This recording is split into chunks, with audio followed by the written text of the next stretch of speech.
If you've got the DDCS3v3 and you've got one of these Chinese spindle controllers, VFDs, they're pretty straightforward to connect up.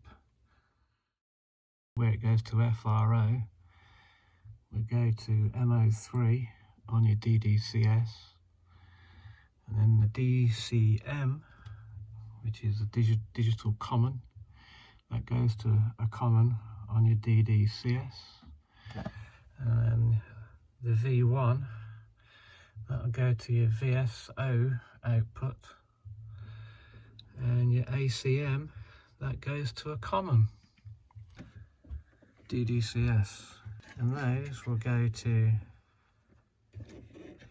down the bottom here, you'll have MO3, VSO, and your common,